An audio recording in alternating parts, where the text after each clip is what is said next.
आत्ताच रुग्ण जगन जंगले व त्यांच्या कुटुंबाशी भेट झाली। जगन यांची अतिशय हलाखीची परिस्थिती आहे आणि त्यांच्या घराची परिस्थितीसुद्धा हलाखीची आहे आणि ते प्रायव्हेट कामाला मुंबईच्या या ठिकाणी जात होते दादरला आणि ते जात असताना काही चोरट्यांनी मोबाईल बळकवण्याच्या उद्देशाने त्यांच्यावरती हल्ला केल्यावेळेस ते कोसळले, ट्रेनखाली पडले आणि त्यांचे पाय त्याच्यामध्ये त्या अपघातात दोन्ही पाय त्यांचे निकामी झालेले आहेत। आम्ही गुंजाई फाउंडेशनच्या माध्यमातून त्यांना आता मदत केलेली आहे। त्याचप्रमाणे माननीय खासदार श्रीकांतजी शिंदेसाहेब मुख्यमंत्री सहायता निधीच्या माध्यमातून सुद्धा आता आपण त्यांना मदत करतो आहे। माननीय मुख्यमंत्री एकनाथजी शिंदेसाहेबांनी सुद्धा आता सूचना दिल्या आहेत की तो पूर्णपणे बरा होत नाही तोपर्यंत त्याला आपल्या माध्यमातून मदत केली जाईल।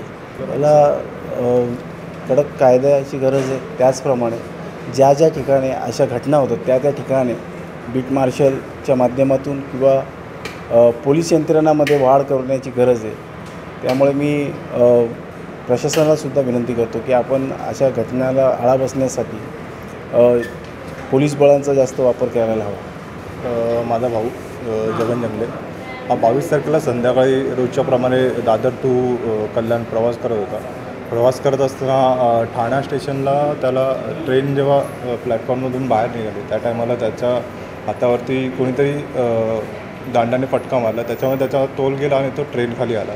त्याच्यामध्ये त्याचे दोन्ही पाय गेलेत आणि आता जी परिस्थिती आहे त्याच्यामध्ये तर एक सर्जरी झालेली आहे आणि यातून पण करावी लागणार आहे। त्याच्यामध्ये खर्च पण लागणार आहे आणि महेश साहेबांनी पण खूप सपोर्ट केला आहे, त्यांनी आम्हाला कुटुंबाप्रमाणे सपोर्ट केला आहे। आता हे पेशंट आहेत जगन जंगले, साधारण 30 वर्षाचा मुलगा आहे। तर याचा बुधवारी संध्याकाळी ट्रेनमधून पडला तो आणि त्याचे दोन्ही पाय ट्रेनच्या चाकांखाली आले। तर जागेवरच त्याचे दोन्ही पाय कट झाले होते आणि साधारण रात्री 11-12च्या दरम्यान आपल्या हॉस्पिटलला घेऊन आला तेव्हा त्याची कंडिशन अतिशय सिरियस होती। तर ब्लड लॉस भरपूर झालेला होता। आम्ही रात्रभर अगोदर त्याचा जीव वाचवायचा आम्ही प्रयत्न केला। रात्रभर आमची सर्व हायलँड हॉस्पिटलचे सर्व ICUची टीम, मी स्वतः, आम्ही सर्वजण रात्रभर त्याला भरपूर ब्लड चढवले आणि त्याची कंडिशन स्टेबल केली आणि नेक्स्ट डे आम्ही सर्जरी केली। त्यांची खराब जखम होती, ते ट्रेनखाली जेव्हा कोणताही आपला अवयव क्रश होतो तेव्हा ती जखम अतिशय वाईट पद्धतीने हे झालेली असते। आपण ते नेक्स्ट डे सर्जरी करून ते सर्व जखमा साफ केल्या। अनफॉर्च्युनेटली त्याचे दोन्ही पाय जाग्यावरच कट झाले होते आणि त्या ट्रेनखाली आल्यामुळं ते पुन्हा जोडण्याच्या अवस्थेमध्ये नव्हते ते। तर आपण ते एक सर्जरी केली आहे। आता त्याची जीवाला तर धोका नाही आहे, ICUमध्ये ॲडमिटेड आहे, तो कंडिशन स्टेबल आहे, पण त्याला अजून सर्जरीज लागणार आहेत। ते आपल्याला जे पाय जे कट झालेले आहेत त्यांना व्यवस्थित पुन्हा सर्जरीज करून अशा पद्धतीने हे करायचं की त्याला नंतर भविष्यात जे आपण कृत्रिम पाय लावणार आहेत ते व्यवस्थित बसले पाहिजे। तर हॉस्पिटलमध्ये तर तो अजून 10-15 दिवस राहील।